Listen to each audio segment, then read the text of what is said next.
ഉപരാഷ്ട്രപതി തെരഞ്ഞെടുപ്പിൽ നിന്ന് ബിജു ജനതാദൾ, BRS എന്നീ പാർട്ടികൾ വിട്ടുനിൽക്കും. BJD-യുടെ 7 എംപിമാരും BRS-ന്റെ 4 എംപിമാരും വോട്ട് രേഖപ്പെടുത്തില്ല. അതേസമയം YSR കോൺഗ്രസ് NDA സ്ഥാനാർത്ഥി CP രാധാകൃഷ്ണനെ പിന്തുണ പ്രഖ്യാപിച്ചിരുന്നു. വിശദാംശങ്ങളുമായി നന്ദഗോപൻ ചേരുകയാണ്. നന്ദൻ, നാളെ രാവിലെ 10 മണി മുതലാണ് വോട്ടെടുപ്പ് നടക്കുക. മറ്റ് കക്ഷികളുടെ നിലപാട് എന്താണ്? CP രാധാകൃഷ്ണൻ സുനിശ്ചിതമായ ഒരു വിജയം തന്നെയാണ്. മറ്റ് വിശദാംശങ്ങൾ കൂടി.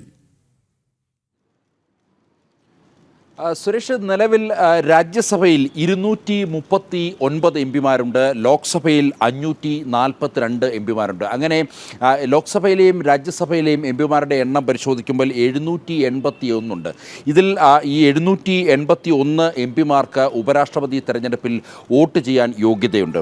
നിലവിലെ ഒരു ക്രമം അനുസരിച്ച് നോക്കുമ്പോൾ ഇപ്പോൾ നിലവിൽ ഒഡീഷ മുഖ്യമന്ത്രിയായിരുന്ന നവീൻ പട്നായിക്കിൻ്റെ ബിജു ജനതാദൾ വോട്ടിങ്ങിൽ നിന്നും വിട്ടുനിൽക്കുമെന്ന് അറിയിച്ചിട്ടുണ്ട്. അതേപോലെ തന്നെ മുൻ തെലങ്കാന മുഖ്യമന്ത്രി K. ചന്ദ്രശേഖർ റാവുവിൻ്റെ ഭാരത് രാഷ്ട്ര സമിതി എന്ന BRS-ഉം തെരഞ്ഞെടുപ്പിൽ നിന്ന് വിട്ടുനിൽക്കുമെന്ന് വ്യക്തമായിട്ടുണ്ട്. അങ്ങനെ 11 എംപിമാർ അങ്ങനെ വോട്ടിൽ നിന്നും വിട്ടുനിൽക്കുന്നു.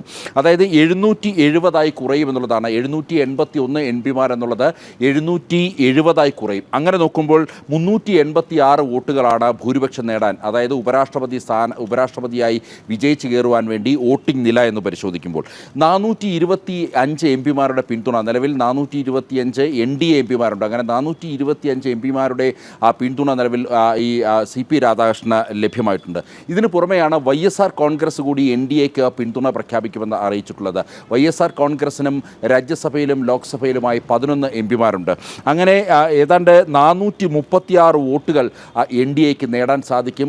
NDAയുടെ CP രാധാകൃഷ്ണന് ഈ ഘട്ടത്തിൽ അനായാസേന വിജയം എന്നുള്ള കാര്യത്തിൽ തർക്കമില്ല. ഇനി പ്രതിപക്ഷത്തിൻ്റെ നില പരിശോധിച്ചാൽ പ്രതിപക്ഷത്തിന് വളരെ എണ്ണം കുറവാണ്. പ്രതിപക്ഷത്തിന് ഒരു തരത്തിലും മുന്നോട്ട് പോകാൻ കഴിയാത്ത അവസ്ഥയാണ്. അതേസമയം തന്നെ ക്രോസ് വോട്ടുകളുണ്ട്. ക്രോസ് വോട്ടുകളിൽ തന്നെ പ്രതിപക്ഷത്തിന് വലിയ ആശങ്കയുണ്ട്. ഒരുപക്ഷെ CP രാധാകൃഷ്ണന് കോൺഗ്രസിൽ നിന്നും അടക്കം കൂടുതൽ പ്രതിപക്ഷ സഖ്യത്തിലുള്ള പാർട്ടികളിൽ നിന്നും വോട്ട് ലഭിക്കുമെന്നുള്ള ആശങ്ക, അല്ലെങ്കിൽ വോട്ട് പോകുമോ എന്നുള്ള ആശങ്ക പ്രതിപക്ഷ സഖ്യത്തിനുണ്ട്. രഹസ്യ ബാലറ്റാണ്. അതുകൊണ്ട് തന്നെ CP രാധാകൃഷ്ണന് വോട്ട് ചെയ്യുവാനുള്ള സാധ്യതകൾ കൂടുതലാണ്. അതുകൊണ്ട് തന്നെ ഈ കോൺഗ്രസിൻ്റെ നേതൃത്വമടക്കം അതിൽ വലിയ രീതിയിലുള്ള ഒരു അവർ ജാഗരൂകരാണ് ഈ ഒരു വിഷയത്തിൽ എന്നുള്ളതാണ് യാഥാർത്ഥ്യം. സുരേഷ്, നന്ദഗോപനാണ് ഡൽഹിയിൽ നിന്ന് വിശദാംശങ്ങൾ നൽകിയത്.